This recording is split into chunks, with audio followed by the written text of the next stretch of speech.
ವರ್ಷಗಳಿಂದ PPL ಅಂತ ಹೇಳಿ ಪ್ರಿಯಪಟ್ಟ ಪ್ರೀಮಿಯರ್ ಲೀಗ್ ಅಂತ ಭಾಳ ಯಶಸ್ವಿಯಾಗಿ ಮಾಡ್ಕೊಂಡು ಬರ್ತಾ ಇದ್ದಾರೆ.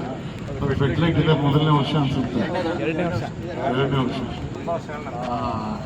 ನಾನು ಇಷ್ಟು ಸುಸಜ್ಜಿತವಾಗಿ ಇಷ್ಟು ವ್ಯವಸ್ಥಿತವಾಗಿ ಮಾಡ್ತಾ ಇದ್ದಾರೆ ಅಂದ್ಕೊಂಡಿರಲಿಲ್ಲ. ಬಟ್ ಭಾಳ ಚೆನ್ನಾಗಿ ವ್ಯವಸ್ಥೆ ಮಾಡಿದ್ದಾರೆ. ಭಾಳ ಖುಷಿ ಆಯಿತು ಇವತ್ತು ಈ ಒಂದು ಕಾರ್ಯಕ್ರಮಕ್ಕೆ ಆಗಮಿಸಿ.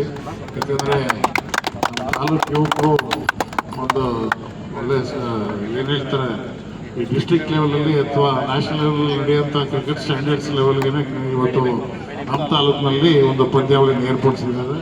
ಭಾಳ ಸಂತೋಷ. ಈ ಪಂದ್ಯಾವಳಿಯಲ್ಲಿ ಭಾಗವಹಿಸ್ತಾ ಇರ್ತಕ್ಕಂಥ ಎಲ್ಲ ಪ್ಲೇಯರ್ಸು ಕೂಡ ನಾನು ಶುಭವಾಗಲಿ ಅಂತ ಹಾರೈಸ್ತೀನಿ. ಯಾಕಂದರೆ ಇಲ್ಲಿ ಎಷ್ಟು ಟೀಮ್ ಭಾಗವಹಿಸ್ತಾ ಇದೆ? 10. ಈಗ ಈ ಪಂದ್ಯಾವಳಿ ಸುಮಾರು ಒಂದು 10 ಟೀಮು ಈ ಭಾಗವಹಿಸ್ತಾ ಇದ್ದಾರೆ. ಯಾರು ಉತ್ತಮ ಪ್ರದರ್ಶನ ಕೊಡ್ತಾರೆ ಅಂಥವರು ಮಾತ್ರ ಗೆಲ್ಲಕ್ಕೆ ಸಾಧ್ಯ ಆಗ್ತದೆ. ಹಾಗಾಗಿ ಗೆದ್ದವರು ಬೀಗಬೇಡಿ, ಸೋತವರು ನಿರಾಶ್ರಿತರಾಗಬೇಡಿ. ಯಾವಾಗಲೂ ಮುಂದಿನ ಅವಕಾಶ ಇದ್ದೇ ಇರ್ತದೆ. ನೀವು ಪ್ರತಿನಿತ್ಯ ಆಟ ಆಡೋದನ್ನು ರೂಢಿಸ್ಕೊಂಡ್ರೆ ಮುಂದಿನ ದಿನಗಳಲ್ಲಿ ಉತ್ತಮ ಪ್ರದರ್ಶನ ನೀಡುವಂಥ ಕೆಲಸ ಮಾಡ್ಬೋದು. ಹಾಗಾಗಿ ಸೋತವರು ಏನು ಬೇಜಾರು ಮಾಡ್ಕೊಳ್ಳುವಂತಿಲ್ಲ. ಇವತ್ತು ತಾಲೂಕಾದ್ಯಂತ ಸಾಕಷ್ಟು ಕಡೆ ಕ್ರೀಡಾ ಪಂದ್ಯಗಳು ನಡೀತಾ ಇದ್ದಾವೆ. ನಾವು ಕೂಡ ಪ್ರೋತ್ಸಾಹ ಮಾಡ್ಕೊಬರ್ತಾ ಇದ್ದೀವಿ. ನಮ್ಮ ತಾಲೂಕು ಯುವಕರುಗಳಿಗೆ ಒಂದು ಅವಕಾಶ ಸಿಗಬೇಕು ಅಂತ.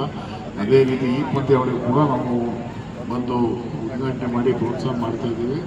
ಇಲ್ಲಿವರೆಗೂ ಮಾಡಿದ್ದೀವಿ, ಮುಂದಿನ ದಿನಗಳಲ್ಲೂ ಕೂಡ ಪ್ರೋತ್ಸಾಹ ಮಾಡೋಣ ಅಂತ ಈ ಸಂದರ್ಭದಲ್ಲಿ ಹೇಳ್ತಾ ಮತ್ತೊಮ್ಮೆ ಈ ಪಂದ್ಯಾವಳಿಯಲ್ಲಿ ಭಾಗವಹಿಸತಕ್ಕಂಥ ಎಲ್ಲ ಆಟಗಾರರಿಗೆ ಶುಭ ಹಾರೈಸ್ತಾ ಮಾತು ಮುಗಿಸ್ತೀನಿ. ಜೈ ಹಿಂದ್, ಜೈ ಕರ್ನಾಟಕ.